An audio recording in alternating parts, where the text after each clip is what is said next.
हमारे चैनल को सब्सक्राइब करें और बेल आइकन दबाएं। कितना मारोगे मुझे? एक बार बोला ना पैसा दे, एक बात बार बार नहीं दोहराता। पैसा पेड़ पे नहीं उगता। लोगों के घर में झाड़ू बर्तन पोछा करके ही पैसे कमाए हैं मैंने। ऐसे दारू में उड़ाने नहीं दूंगी। अपने पति से जवान लड़ाती है, जवान लड़ाती है। काकी, हाँ अब आपके घुटनों में दर्द तो नहीं है ना? हाँ बेटा, तूने जो घुटनों के लिए दवा दिया था ना, उससे मेरा घुटना बिल्कुल ठीक हो गया। नमस्कार। नमस्कार, कैसे है? बस ठीक है। हाँ, बड़ी बड़ी बड़ी। ये नीता जी है, नमस्कार। ये नमस्ते। इस चौल में रहते हैं। हाँ, आइए। हमारे चावल के लोग ना बहुत अच्छे हैं, बहुत सपोर्ट करते हैं एक दूसरे को। हाँ, अपने पति से जवान लड़ाती है, जवान लड़ाती है। ये सुनील और रेखा का फिर से किचकिच शुरू हो गया लगता है। अरे अगर मेरे को दोबारा पैसा लेने से रोका ना, तो मुझसे बुरा कोई नहीं होएगा। तुझसे बुरा और हो भी कौन सकता है? कहा ना मैंने कि मैं पैसे नहीं दूंगी। जवान लड़ाती है, आज तेरे को सबक सिखा के रहेगा मैं। ए सुनील, खबरदार जो उस पे हाथ उठाया तो। देख सविताई, ये मेरा और मेरे बाइकों का पर्सनल मामला है, बीच में कुछ नहीं बोलने का। इसको तो मैं ये तुम्हारा अकेले का मामला नहीं है, सगा साहिल से मामला है यहाँ। हाँ, अगर दोबारा दुखा को तुमने धमकी दी तो तुझे चाल के बाहर उठा के फेंक दूंगा मैं। हाँ, खबरदार। जो किसी ने मेरे मर्द को धमकी दी, वो जैसा भी है मेरा पति है और इसे कोई भला बुरा नहीं कह सकता। सुना तुमने? तुम्हारे इतने जुल्म बर्दाश्त करने के बावजूद भी ये अपना पत्नी धर्म निभा रही है। क्या तुम एक पति होने का कर्तव्य पूरा कर पा रहे हो? देख, अगली बार ना तूने इस पे हाथ भी उठाया या उंगली भी उठाई ना, तो तेरे को मैं जेल में भिजवा दूंगी, समझा? गलती हो गई। गलती हो गई, चल जा अभी। माफी हमसे नहीं, अपनी पत्नी से मांगो। अरे बस जाने दो, चलो नहा लो, मुझे भी काम के लिए निकलना है। चलिए, अच्छा है, सुनील को अकल आ गई आज। सुनील को तो सबक मिल गया, लेकिन इन दोनों का झगड़ा देखकर ना मेरे को मेरे पुराने दिन याद आ गए। आपके पति भी? हाँ, बहुत शराब पीता था, हर वक्त नशे में रहता था, और जब नशे में नहीं रहता था ना, तो इसी तरह जबरदस्ती मेरे से पैसा मांगता था। और आप पैसे दे देती थी? हाँ, क्या करती? और जब मैंने पैसा देना बंद किया ना, तो मेरे सारे गहने, कपड़े, घर का सारा सामान, यहाँ तक कि घर का पूरा अनाज भी बेचना शुरू कर दिया। और फिर एक दिन यही शराब उनको मुझसे दूर ले गई और लीवर फेल हो गया। आई एम सॉरी, मुझे ये सब नहीं पता था।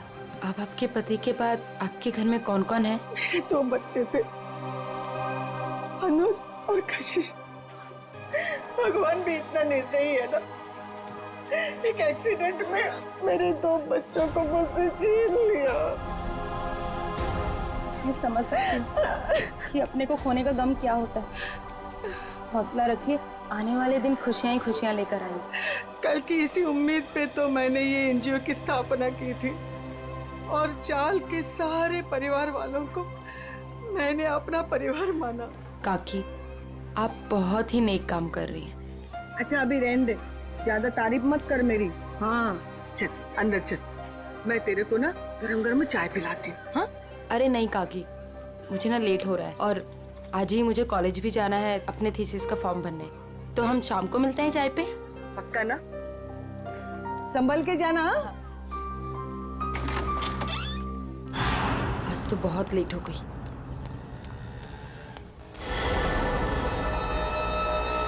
ये तो वही लड़का है, आज तो इस रोमियो को सबक सिखा कर आऊंगी।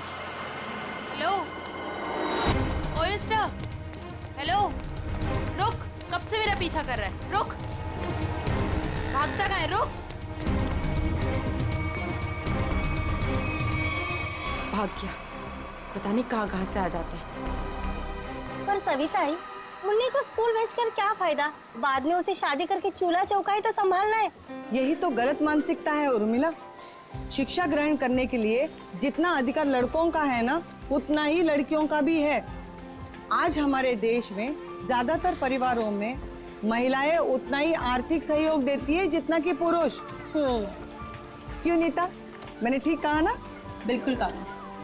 आज के जमाने में स्त्री का अस्तित्व उसके पिता या पति पे निर्भर नहीं करता। लड़की को भी पूरा अधिकार है कि वो अपनी पहचान बना सके और समाज के साथ कंधे से कंधा मिलाकर आगे बढ़ सके। क्या बात है, आप दोनों के विचारों से हम सब सहमत हैं। हाँ तो मुन्नी का स्कूल जाने का पक्का हो गया। हाँ, पक्का। ये फिर से यहाँ आ गया। लगता है इसको सुबह की डांट का कुछ असर नहीं हुआ। कौन है ये नीता, तुम जानती हो? नहीं काकी, पता नहीं कौन है और कहाँ से आया है, लेकिन रोज मेरा पीछा कर रहा है। अरे पहले क्यों नहीं बताया? चलो जमकर खबर लेते हैं आज इसकी। चलो चल चल चल। हेलो, तुम मेरा पीछा करते करते यहाँ तक आ गए। क्या कर रहे हैं? चाहते क्या हो? अरे कहाँ जा रहे मैं हैं? तुमसे बात कर रही हूँ। अरे सुनाई दे रहा है कि नहीं दे रहा है? क्या हो गया इसे? अरे सीढ़ी। अरे ये तो छत, अरे छत के ऊपर जा रहा है। कहाँ जा रहे हो? एक किधर जा रहा है ये? ओ हीरो। रुको। हाँ, अरे अरे अरे ये क्या कर रहा है? अरे नीचे उतर। अरे खोपड़ी सटक ली है तुझी, क्यों जान देना चाहता है अपनी? अरे बोल ना कुछ। अरे बोल। मैं यहाँ कैसे आया? इधर क्या कर रहा हूँ मैं? तेरे को नींद में चलने का आदत है क्या? हाँ? कब से बुला रहे हैं तेरे को? ड्रामा मत करो। बताओ कि मेरा पीछा क्यों कर रहे थे? मैं बात करती हूँ। बेटा देख, तेरे दिल में ना जो कुछ भी है सच सच बता दे। तू नीता को पसंद करता है क्या? वो बात नहीं है, मैं तो नीता जी का बॉडीगार्ड हूँ। इनके पिताजी ने मुझे इस काम पर रखा था कि इनकी मैं रक्षा करूँ। उन्होंने ये भी कहा था कि इनको पता न चले। झूठ मत बोलो, मेरे पापा मुझसे बिना पूछे कुछ नहीं कर सकते। मैं सच कह रहा हूँ। ये मेरा आईडी कार्ड।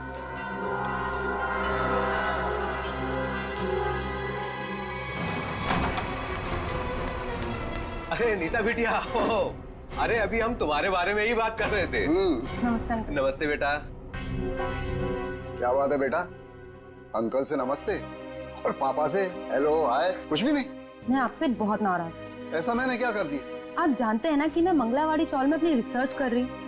मुझे उन लोगों के रहन सहन, उनका गुजर बसर वो सब जानना है, इसलिए तो मुझे उनके बीच में रहना पड़ रहा है। हाँ बेटा, तो मैंने आपको अनुमति दे तो दी थी ना चौल में रहने की। अनुमति दी वो ठीक है, लेकिन वो बॉडीगार्ड वो मेरे पीछे क्यों आ जाता है बार बार? देखो बेटा, मैंने बॉडीगार्ड इसलिए रखा था कि मैं चैन की नींद सो सकूं और मुझे यकीन रहे कि मेरी बिटिया वहां पर सुरक्षित है। पापा, मैं कोई बच्ची थोड़ी हूँ, अपनी देखभाल कर सकती हूँ। शेखर अंकल, समझाइए ना पापा को। पापा के लिए तो तुम हमेशा बच्ची ही रहोगी। 50 साल की हो जाओगी ना तब भी। आप भी ठीक है, आप भी ना पापा की तरफदारी कर लो। अरे नहीं नहीं बेटा, हम तो आपकी ही तरफ हैं। देखो रतन, ये अच्छी बात नहीं है भाई। नीता बिटिया को उसकी पर्सनल स्पेस मिलनी चाहिए। लेकिन शेखर, तुम्हें तो पता है ना शहर में जुर्म कितने बढ़ गए हैं। अब मैंने एक बॉडीगार्ड रख लिया तो कौन सा पहाड़ टूट गया यार। मुझे ना आपसे कोई बहस नहीं करनी। कल मेरा जन्मदिन है और ये मेरा जन्मदिन का गिफ्ट कि नो बॉडीगार्ड। अरे हाँ, कल तो नीता बिटिया का जन्मदिन है। अरे यार, मैं तो बिल्कुल भूल ही गया था। लेकिन मैं कैसे भूल सकता हूँ मेरी प्यारी प्यारी बिटिया का जन्मदिन। मैंने जन्मदिन की खुशी में एक बहुत बड़ी पार्टी रखी है। पार्टी? ठीक लगा ना बेटा? Happy birthday Neeta. Thank you so much, please enjoy. Neeta बेटा, जन्मदिन की ढेर सारी शुभकामनाएं। भगवान करे तुम्हें मेरी भी उम्र लग जाए। थैंक यू सो मच काकी। पापा, ये सविता काकी है, मैंने बताया था ना आपको इनके बारे में। हाँ, नमस्ते नमस्ते। हमारी बिटिया आपकी बहुत तारीफ करती। आपकी बेटी भी बहुत बहुत अच्छी है। Thank you very much. ये है मेरे बिजनेस पार्टनर शेखर।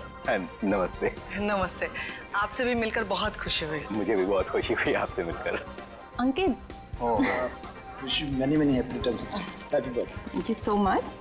अरे sir, looking handsome sir. Thank you. अच्छा सर, कल हमारे नए प्रोजेक्ट की मीटिंग फिक्स हुई है सुबह 10 बजे। 10 बजे? Okay done. हेलो जी, ये मेरी बर्थडे पार्टी है, आपका ऑफिस नहीं। तो ये जो अपना काम है ना, ऑफिस आगे रखिए। सॉरी बेटा, सॉरी। आई एम सॉरी, आज काम की कोई बात नहीं हो गई, ठीक है?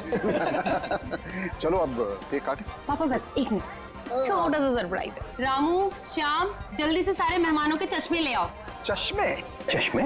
ये देखिए, रंग बिरंगे चश्मे। सो आज का थीम है गॉगल्स, तो ये सबको पहनने हैं। Okay guys? Very innovative idea. तुम्हें ड्रेस से मैच कर रहा है ना? हाँ। मैं अभी नहीं लगाऊंगी, मैं केक काटने के बाद लगाऊंगी। चलो चलो केक काटते हैं। हाँ।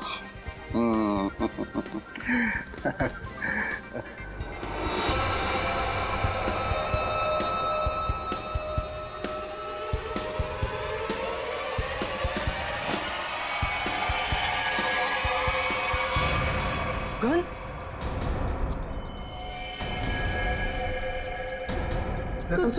रतन ये क्या कर रहा है यार? गोली लग जाएगी। ये असली की नकली यार? Good bye Shekhar. Ratan, good bye रतन।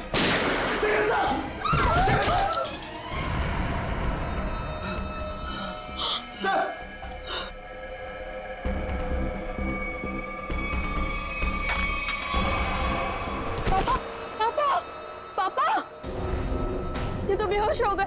ये अच्छा है, गोली मार के बेहोशी की एक्टिंग कर रहे हैं। अरे कोई एम्बुलेंस बुलाओ, शेखर जी को गोली लगी है। और सीआईडी को भी फोन करना पड़ेगा। Hello CID?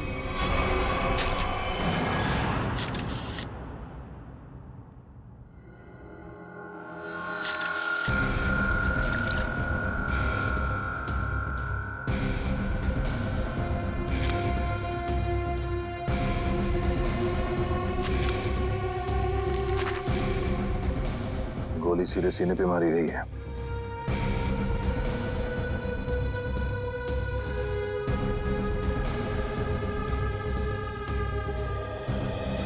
आप सबने देखा था रतन जी को गोली चलाते हुए शेखर जी पे? हाँ सर, हम तो हक्के बक्के रह गए ये देख के। इतनी अच्छी पार्टी चल रही थी, सब कितना एंजॉय कर रहे थे। पता नहीं अचानक रतन जी को क्या हो गया, उन्होंने गोली चला दी। जरूर मेरे पापा के खिलाफ किसी ने साजिश की। ऐसा कर ही नहीं सकते। रतन जी। हाँ सर। रतन जी को होश आ गया। उठाओ इन्हें। ये उठिए, चलिए उठिए। शेखर को क्या हो गया? सर क्यों भारी हो रहा है? पहले खून कर दिया इनका, अभी सर दर्द का बहाना कर रहे हो? हाँ, ये नाटक बंद करो, हटाओ। उठिए।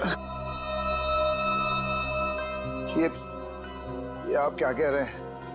मैंने किसी का खून नहीं किया। नीता बेटा, क्या कह रहे हैं ये लोग? मेरी समझ में नहीं आ रहा है बेटा। पापा, मुझे खुद समझ में नहीं आ रहा है कि ये सब हो क्या रहा है। समझ में आएगा, सबको बहुत जल्दी सबको समझ में आ जाएगा। निखिल, मयूर, घर की अच्छी तरह से तलाशी लो। यहाँ पे पार्टी में जितनी भी चीजें मौजूद है सबको उठा लो। जयंती सर, इस गन को फोरेंसिक लैब में भिजवा दो। रतन जी चलिए ब्यूरो चलते हैं। पापा ठीक तो है ना? पापा सर, बैलिस्टिक्स रिपोर्ट आ गई। इसमें साफ साफ लिखा है कि शेखर को जो गोली लगी थी वो रतन जी के गन से चली थी, और उस गन पे जो उंगलियों के निशान मिले थे वो भी रतन जी के ही थे। कहिए रतन जी, क्या कहना है आपको इस बारे में? नहीं, कुछ समझ में नहीं आ रहा सर। मेरा सर बहुत भारी हो रहा है। ऐसा लग रहा है जैसे किसी गहरी नींद से जागा हूं मैं। कोई डरावना सपना देखा है मैंने। हाँ, मगर क्या करे, शेखर जी की मौत तो कोई सपना नहीं है। सारे सबूत यही कह रहे हैं कि शेखर का खून तुमने किया है। मैंने कोई गोली नहीं चलाई सर। आप मुझ पर यकीन क्यों नहीं कर रहे सर? तो फिर वो गोली क्या अपने आप शेखर जी के शरीर में गई? कुछ याद नहीं आ रहा है मुझे।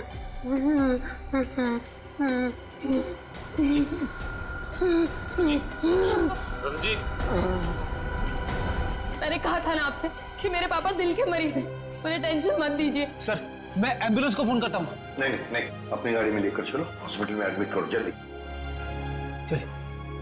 मैं भी चलती हूँ साथ में। नहीं, आप नहीं जाएंगी। उन्हें पहले एडमिट होने दो, बाद में मैं भी चलूंगा तुम्हारे साथ। प्लीज सर, मेरे पापा को छोड़ दीजिए। अगर तुम्हारे पापा ने कुछ भी नहीं किया है तो उन्हें कुछ नहीं होगा। अच्छा एक बात बताओ, रतन जी का कोई झगड़ा वगड़ा था पहले से शेखर जी के साथ, या फिर कल पार्टी में कोई झगड़ा वगड़ा हुआ था? नहीं सर, वो तो पार्टी में बहुत एंजॉय कर रहे थे। अच्छा, क्या तुम्हारे पापा के बर्ताव में कुछ तुम्हें थोड़ा अजीब सा लगा? कभी आदमी कोई टेंशन में होता है या वैसे कुछ? हाँ सर, कोई झगड़ा तो नहीं हुआ था, लेकिन उनका मूड थोड़ा सा चिड़चिड़ा था और वो शेखर अंकल को कुछ कह भी रहे थे। तुमने काम सही से नहीं किया, वो वापस आ गया। वो वापस आ गया? ये कौन? सर नाम तो नहीं लिया था।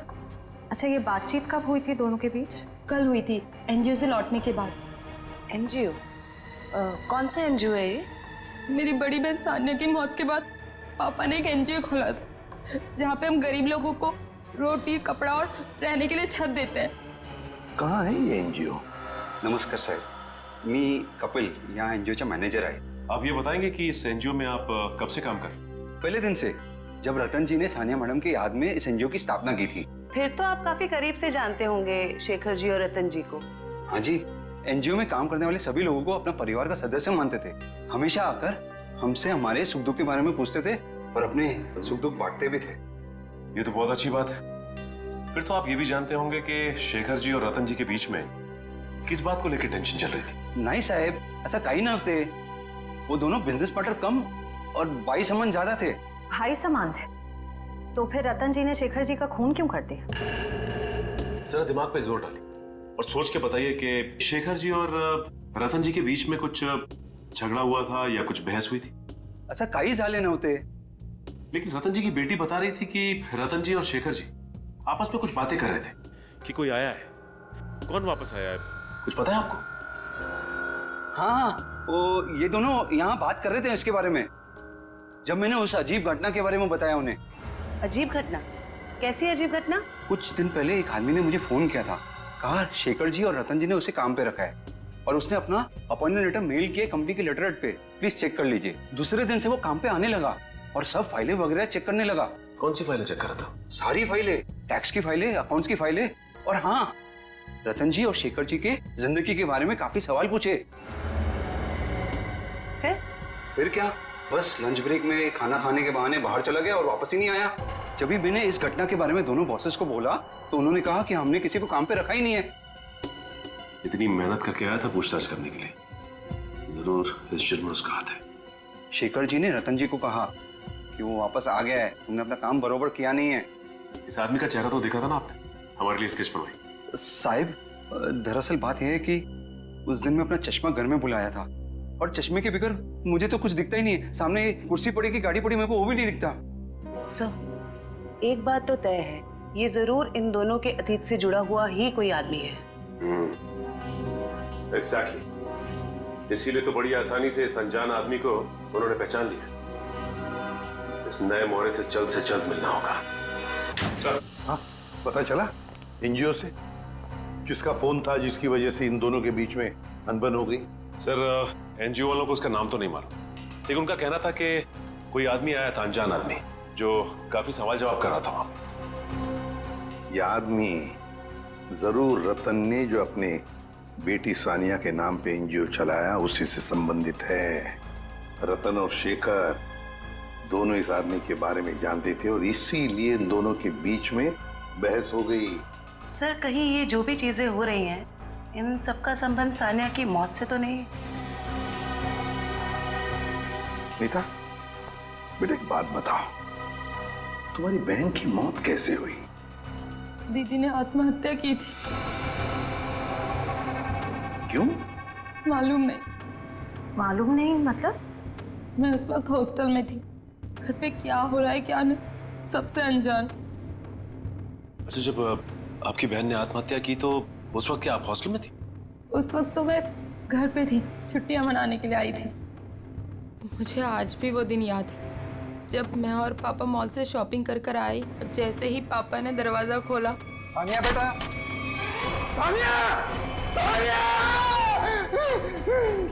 नीता, क्या तुमने अपने पापा से पूछा नहीं जानने की कोशिश नहीं की कि क्यों तुम्हारी बहन सानिया ने ऐसा कदम उठाया? पूछा था सर, बहुत बार, लेकिन पापा हमेशा यही कहते थे कि तुम्हें इस बारे में जानने की जरूरत नहीं, और वो रोने लगते थे।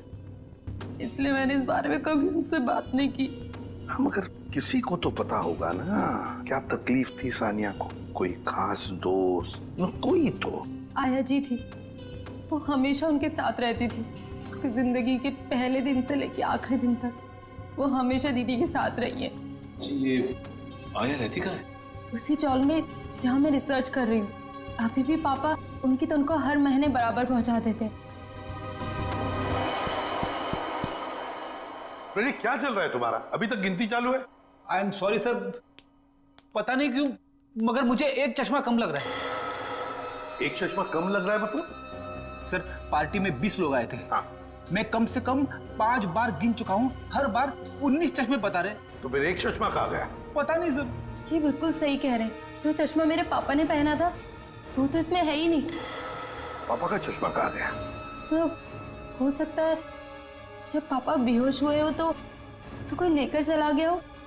कमाल है सर, पार्टी में खून हो जाता है मगर फिर भी किसी को चश्मा चुराने की सूझी। एक बात और सर, बिल्कुल उसी तरह का चश्मा मेरे बॉडीगार्ड ने भी पहना था जब वो चौल की छत से कूदकर खुदकुशी करने वाला था। एक मिनट, तुम्हें कैसे पता चला कि वो वही चश्मा था जो तुम्हारे पापा ने पहना था? क्योंकि मैंने उसे पहले भी देखा है। वो कभी चश्मा नहीं पहनता, लेकिन उसने चौल की छत से जब वो कूद रहा था तो उसने उसी तरह का चश्मा पहना था। वो चश्मा ही मनूस है। सर इस चश्मे का खून के साथ क्या कनेक्शन हो सकता है?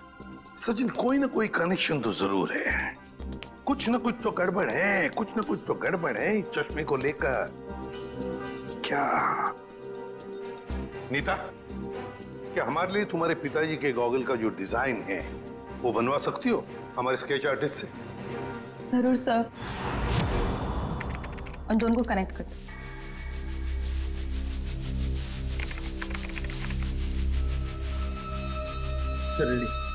ठीक है, थैंक यू।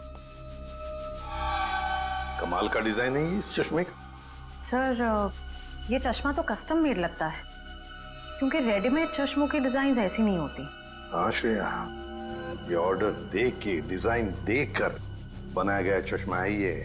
पता लगाना पड़ेगा शहर में ऐसी कौन सी दुकानें हैं, कितनी दुकानें हैं जो इस तरह के चश्मे बनाती हैं। फिर सानिया की आया के बारे में भी पता लगाना पड़ेगा। हेमलता जी। कौन है? आप सानिया की आया थी ना? हाँ, पर आप लोग?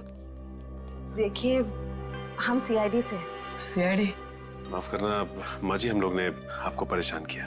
ठीक है बेटा, दिवस भर में आराम ही करती हूँ, पर आप लोग यहाँ कैसे? देखिए हिमलता जी, आप सानिया की आया रही बचपन से, है ना? और फिर सानिया ने आत्महत्या भी की, ये तो आप जानती ही हैं। हम ये जानना चाहते हैं कि क्यों सानिया ने क्यों आत्महत्या की।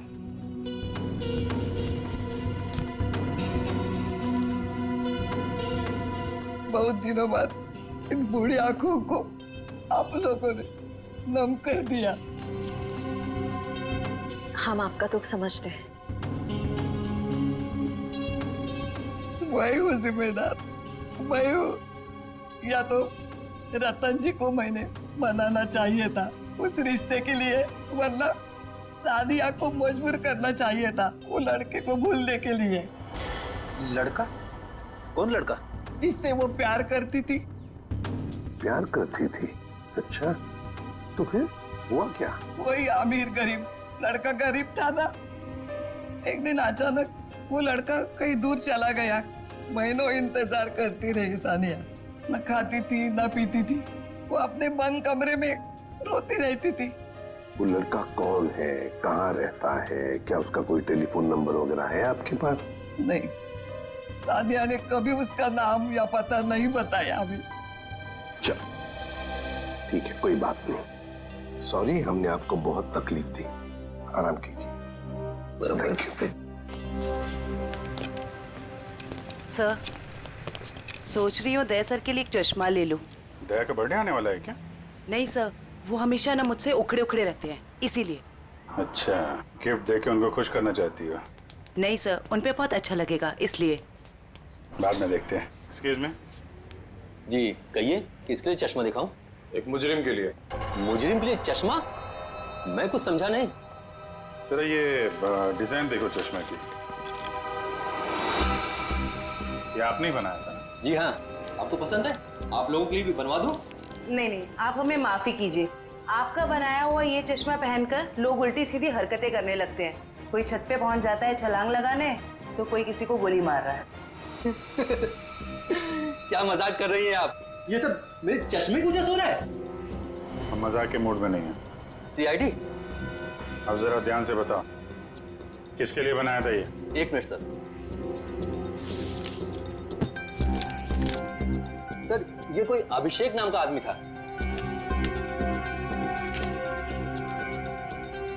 क्या बात है सर, नाम भी है, एड्रेस भी और फोन नंबर भी है। कॉल करो जी।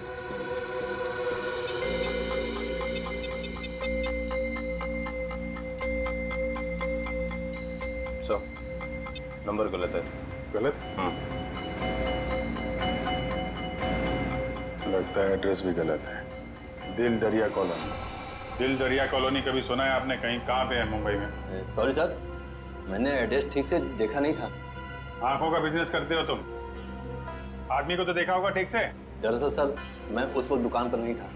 मेरा कारीगर जगनलाल था, उसने ही अभिषेक को देखा था।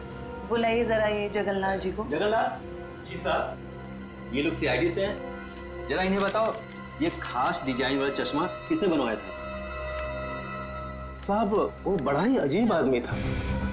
बड़ी सी टोपी पहन रखी थी, आंखों पर काला चश्मा लगाया था, और ना जाने कितने दिनों से उसने दाढ़ी नहीं की थी। काफी लंबी दाढ़ी थी उसकी। ओह, नाम और एड्रेस की तरह हुलिया भी नकली। कुछ और याद आता है इस आदमी के बारे में? हाँ सर, अक्सर जो लोग चश्मा बनाते हैं ना, वो सामान हमारे दुकान से ही लेते हैं, लेकिन वो खुद अपना सामान लेके आया था। फ्रेम, कांच और एक अजीब सी छोटी सी चीज उसने लगाई थी चश्मे में। छोटी सी चीज? अच्छा, उस चीज के बारे में कुछ बता सकते हैं आप? अपने मोबाइल का सिम कार्ड होता है ना, उससे भी छोटी चीज थी। और साहब, चश्मा बनने के बाद उसने मुझे पहनने भी नहीं दिया। मुझे फिटिंग चेक करवानी थी तो बोला चश्मा गंदा हो जाएगा। ये भी कोई बात हुई? कोई बात नहीं। आप जरा ये मेरा कार्ड रखिए। अगर वो आदमी दोबारा आए या दिखाई पड़े तो मुझे फोन करना, और उसको नहीं बताएंगे, इतना तो समझते हैं ना आप? समझ गए सर। सर, हाँ, ये रोहन और मीशा है। ये सानिया के बड़े अच्छे दोस्त थे। घबराओ मत। देखो, हमने तुम्हें यहाँ कुछ सवाल पूछने के लिए बुलाया है। कैसे सवाल सर? सानिया के बारे में। क्या तुम लोगों को पता है सानिया ने ऐसा क्यों किया, क्यों आत्महत्या की? पता नहीं सर, अगर उसे कोई प्रॉब्लम होती तो हम जरूर उसकी मदद करते, लेकिन ऐसा कुछ नहीं था सर। एक बात बताओ, क्या सानिया का कोई बॉयफ्रेंड वगैरह था? कोई लड़का था उसकी जिंदगी में? हाँ सर, एक लड़का तो था, मगर उसने कभी हमें उससे मिलवाया नहीं। क्यों? पता नहीं सर, वो बोली सब कुछ ठीक हो जाने के बाद सबको बताएगी। बहुत सीरियस थी उसको लेकर, शादी करना चाहती थी उससे। अच्छा, क्या नाम क्या था उस लड़के का? नहीं सर, उसके बारे में कुछ भी नहीं बताया था। पर हाँ सर, वो कॉलेज खत्म होने के बाद मंगलावाड़ी चौल जाती थी। एक दो बार तो मैंने खुद उसे वहाँ पे छोड़ा था। वहाँ पे एक लड़का बाइक पे हेलमेट पहने उसका इंतजार किया करता था। मंगलावाड़ी? चलो, थैंक यू वेरी मच, तुम दोनों जा सकते हो। मंगलावाड़ी चाल? सर, नीता तो वहीं पे रिसर्च करती थी। और उसकी बहन सानिया, नीता की बहन सानिया जिस लड़के से मिलने जाती थी, वो मंगलावाड़ी चाल में ही रहता है। मंगलावाड़ी चाल में। कुछ समझ गए? समझ गया सर। मतलब ये नीता उस लड़के को जानती है, मगर जानबूझ के हमसे छुपा रही है। हाँ, मंगलावाड़ी चाल। इस लड़की को देखिए, क्या आप में से कोई भी इसे जानता है, कभी देखा है? हाँ, ये अक्सर हमारे चौल में आया करती थी उस लड़के से मिलने। कौन सा लड़का? मनोज नाम था उसका, इसी चाल में रहता था वो। रहता था मतलब अब नहीं रहता? वो दरअसल कुछ साल पहले उसे सजा हो गई थी। अब तक तो सजा पूरी भी हो गई होगी, पर वो वापस लौटा नहीं। क्या क्या किया था उसने? सर पक्के से तो पता नहीं, पुलिस कह रही थी चोरी चकारी का इल्जाम है उस पर। मनोज, चल, thank you very much. Sir जिस मनोज की आप बात कर रहे हैं उसका तो सर कोई भी पुलिस रिकॉर्ड नहीं है। सुमित जी, ये कैसे हो सकता है? जबकि मंगलावाड़ी चाल में रहने वाले लोगों ने हमें बताया कि 5 साल पहले मनोज को उसी चाल में से गिरफ्तार किया था। सर सारी फाइलें आपके सामने रखी हुई हैं। 5 साल के सारे रिकॉर्ड आप देख चुके हैं, मगर कहीं भी इस नाम का कोई शख्स नहीं है। हो सकता है मनोज की फाइल गुम हो गई। ऐसा कैसे हो सकता है सर? क्यों नहीं हो सकता? तो फिर मनोज की फाइल मिल क्यों नहीं रही है? हो सकता है सर आपको कोई गलत इंफॉर्मेशन मिल गई हो, या फिर इस नाम का कोई शख्स हो ही ना, या फिर चौल वालों ने आपसे झूठ बोल दिया। होने को तो ये भी हो सकता है कि मनोज की फाइल यहां से जानबूझकर गायब की गई।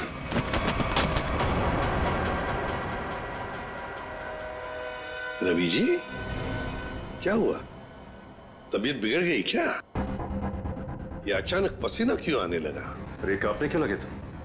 और अचानक ये फाइल छूट कैसे गई तुम्हारे हाथ से? नहीं सर, ऐसी कोई बात नहीं है। हमसे कोई भी कुछ भी छुपा नहीं सकता। बताओ क्या बात है? भागता किधर? लगता है सर ये बिना दवा खाए इसकी बीमारी ठीक होगी नहीं।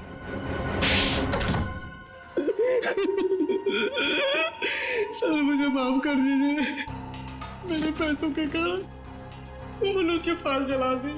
शर्म आनी चाहिए तुम्हें। पैसों की लालच में तुमने मुजरिम की मदद की, और तो और अपने नौकरी से गद्दारी की, अपने देश से भी गद्दारी की तुमने। कौन से जेल में है मनोज? सर तिलक नगर जेल में था। 7 साल की सजा थी उसे। अच्छे व्यवहार के कारण 4 साल में उसे रिहा कर दिया गया।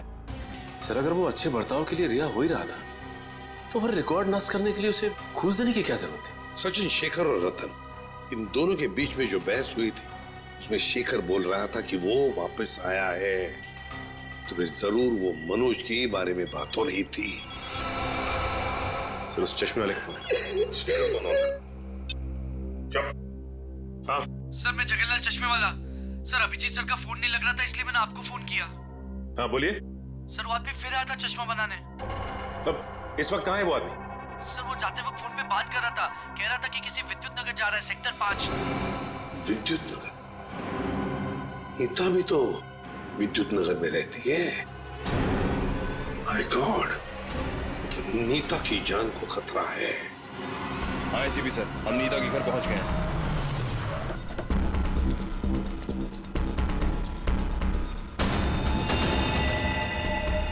ओह नो, ये नीता छत पे क्या कर रही है? इसे रोकना होगा। नीता!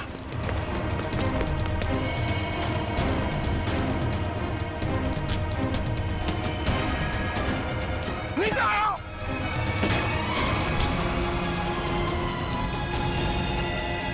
तो हटो।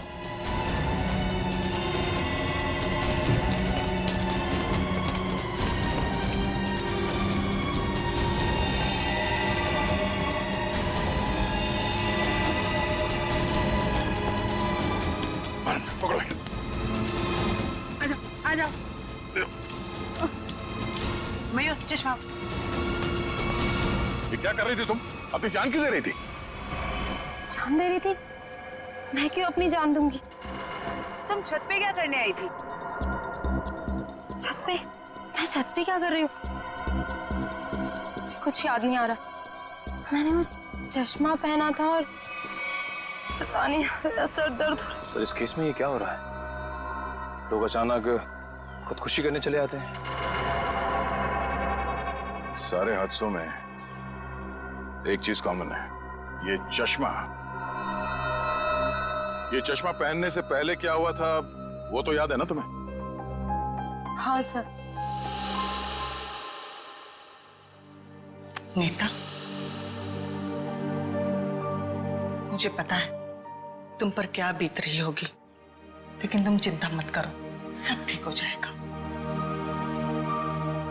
काकी, ये क्या है? ऐसी हालत में मुझे ये गिफ्ट तुम्हें देते हुए बहुत अजीब लग रहा। गिफ्ट?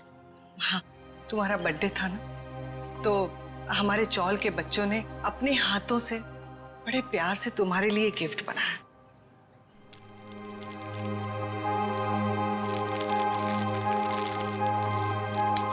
चश्मा?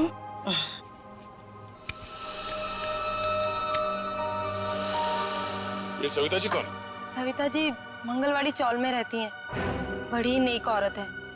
ये कितनी नेक औरत है ये तो उनसे मिलने के बाद ही पता चलेगा। अरे अरे अरे अरे सविता जी, लगता है हम लोग गलत वक्त पर आ गए। कहीं जा रही थी आप? हाँ, वो कुछ जरूरी काम आ गया था, इसलिए मैं कलकत्ता जा रही हूँ। लेकिन क्या करें, अब तो आप कलकत्ता जा नहीं पाओगी। क्यों नहीं जा पाऊंगी? वो क्या है ना कि मुजरिमों को यहाँ खुले घूमने की आजादी नहीं। मुजरिम? कौन मुजरिम? शराफत का नकाब उतार। नीता ने हमें सब कुछ बता दिया है। मेरे को कुछ काम है, मैं आप... अब तक तुम्हारी उम्र का लिहाज कर। मुझे सख्ती बरतने पे मजबूर मत करो प्लीज। बताइए। मैंने जो कुछ किया अपने बच्चों के मौत का बदला लेने के लिए किया। बच्चों की मौत का बदला? हाँ, नीता के पिता रतन ने मेरे दोनों बच्चों को मार डाला अपने बिजनेस पार्टनर शेखर की मदद लेके। जान ली? लेकिन क्यों? क्योंकि उसको गलतफहमी हो गई थी कि मेरा बेटा तनुज वही लड़का है जिसे उसकी बेटी सानिया प्यार करती थी। क्यों हुई ऐसी गलतफहमी? क्योंकि एक दिन तनुज सानिया को घर छोड़ने गया था तो रतन ने देख लिया और वो गलत समझ बैठा। फिर शेखर ने गुंडे भेजे इधर मेरे घर पे मेरे दोनों बच्चे तनुज और कशिश को मार डाला। मैं उस टाइम पे घर पे नहीं थी इसलिए जिंदा बच गए। पर नीता ने क्या बिगाड़ा था तुम्हारा? उसे क्यों सजा दी तुमने? क्योंकि रतन ने मुझसे मेरे बच्चे छीने साहब। मैं उसको वही दर्द देना चाहती थी। मनोज कहाँ पर है? मनोज?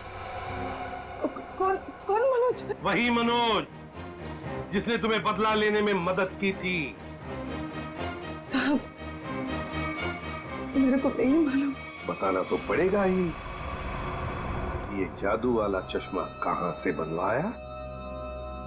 मनोज कहाँ पर है? आइए आइए जनाब, आप ही का तो इंतजार था। आइए। बड़े खुश नजर आ रहे हो, क्या बात क्या है? बात ही ऐसी बॉस, आज मैं आपको एक कमाल का जादू दिखाता हूँ। देख साउंड के मेरे पास मजाक करने के लिए वक्त नहीं है, जल्दी बता। अरे यार 2 मिनट, हमेशा काम करते रहते हो, जरा जादू देखो प्लीज प्लीज। तारिका लेके आओ। एक देखो देखो देखो क्या होता है, देखो।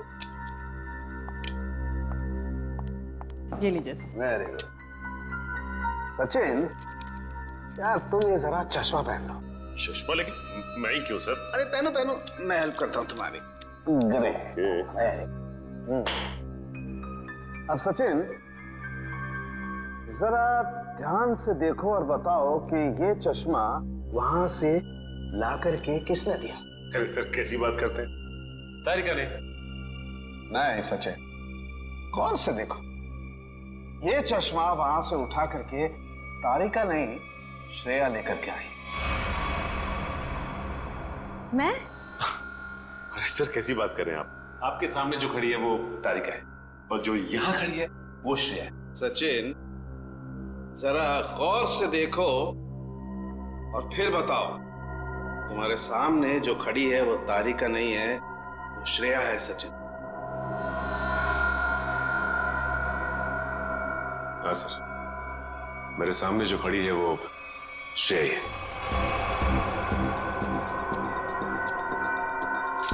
सचिन ये मेरी गन लो और तुम्हें इस गन के साथ क्या करना है सचिन तुम जानते हो ना? हाँ सर, मुझे अच्छी तरह से मालूम है कि इस गन के साथ क्या करना है।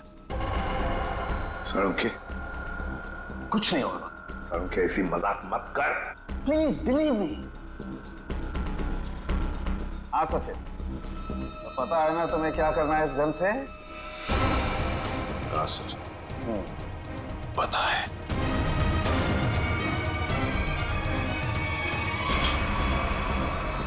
लाओ सचिन, ये गन मुझे दे दो। अब ये चश्मा भी तुम्हारा उतार देना है। बैठ जा, बैठ जा। जो हो क्या रहा है? सर भारी और सचिन, अभी अभी आपने मुझे मारने की कोशिश की, मुझ पर गोली भी चलाई। वो तो गन खाली थी इसलिए।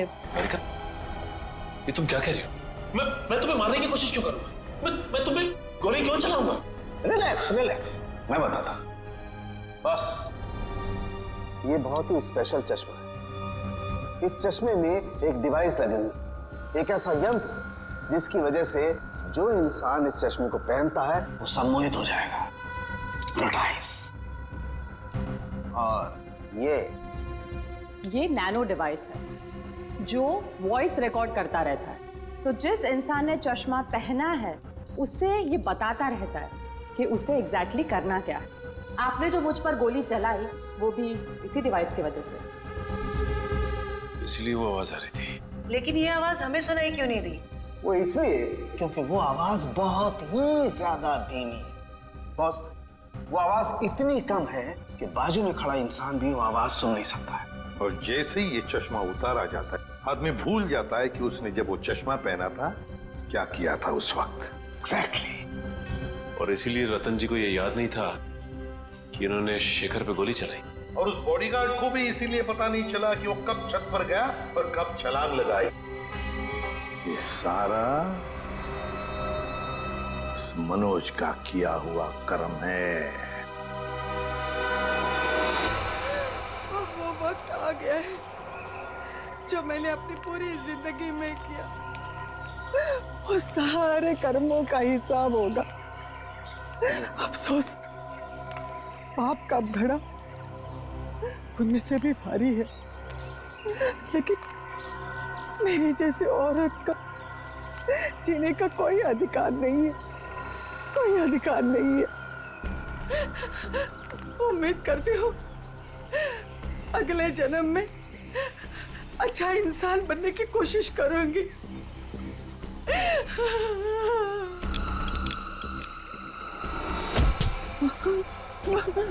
ये क्या कर रही है? उतार चश्मा, उतार। मेरा बच्चा आ गया। तूने जहर पिया?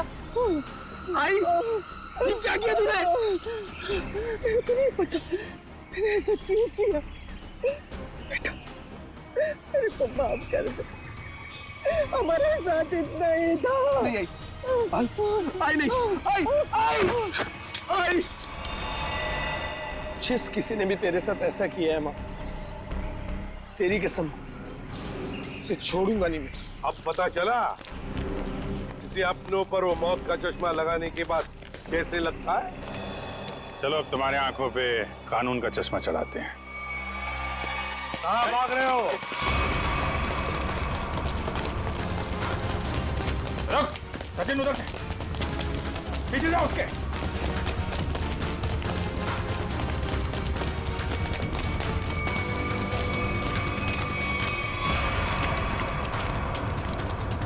Wish you many happy returns of the day. Happy birthday. Thank you so much. अब जेल की चक्की पीसने की तैयारी करो। सविता जी भले मेरी असली माँ ना थी, पर वो मेरे लिए मेरी माँ से भी बढ़कर थी। उनके बच्चों के मरने के बाद उन्होंने मुझे ही अपना बेटा माना था। मतलब तनुज और कशिश के बाद? हाँ, उन दोनों बच्चों की मौत कोई हादसा वादसा नहीं थी, बल्कि उनका खून हुआ था, जिसे किया था नीता के पिता रतन कुमार ने। और मुझे झूठे रॉबरी के केस में फंसाया भी उन्होंने ही था। इसलिए मैंने प्लान बनाया, बदला लेने का प्लान। और रतन की कंपनी में ही नौकरी कर ली, लेकिन रतन ने तुम्हें पहचाना नहीं? रतन और शेखर ने मुझे नहीं पहचाना, क्योंकि उन्होंने मुझे कभी देखा ही नहीं था। और इसी बात का मैंने फायदा उठाया, और जेल से छूटने के बाद ना ही मैंने सविता माँ के बच्चों का बदला लिया, बल्कि अपनी सान्या, जिसे मैं इतना प्यार करता था, उसकी भी मौत का मैंने बदला लिया। हमारे पास चले आते, हम तुम्हें न्याय दिलाते हैं। कानून पर से तो विश्वास ही उठ गया था मेरा, इसलिए मैंने खुद ही न्याय करने की सोची। नीता से दोस्ती की, फिर उसे मार दिया। सान्या से प्यार करते थे तुम, इसे प्यार कहते हो? उसकी बहन की जान लेने चले थे तुम। वो तो अच्छा हुआ हम लोग इस वक्त पे पहुंच गए और उसे बचा लिया। क्या नीता जिंदा है? हाँ जिंदा है। बहुत कोशिश की ना तुमने उसे मारवाने की। उसके बॉडीगार्ड को भी वो चश्मा पहना दिया ताकि वो आत्महत्या कर ले, मगर नहीं, तुम्हारा प्लान वैसे ही फेल हो गया। हाँ, मगर रतन का प्लान फेल नहीं हुआ। मैंने वेटर के जरिए उसे खूनी चश्मा पहनाया और उसी के जरिए उसी के दोस्त को मरवा दिया। और फिर हमारे आने से पहले वो चश्मा तुमने गायब कर दिया। तो फिर वो चश्मा सविता के जरिए तुमने नीता तक पहुंचा।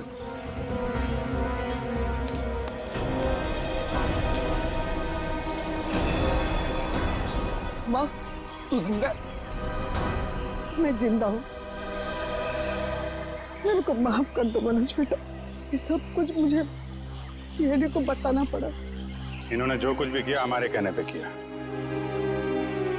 अपना बदला पूरा करने के लिए तुमने बहुत नाटक किया और तुम्हारी असलियत सामने लाने के लिए हमने भी एक छोटा सा नाटक किया। क्या मिला तुम्हें? इस बदले की आग ने तुम्हें कहां से कहां पहुंचा दिया। अब जेल की सलाखों के पीछे सड़ते बैठना।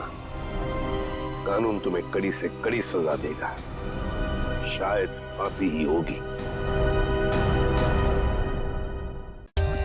For more updates, subscribe to our channel, click the show links and enjoy watching the videos.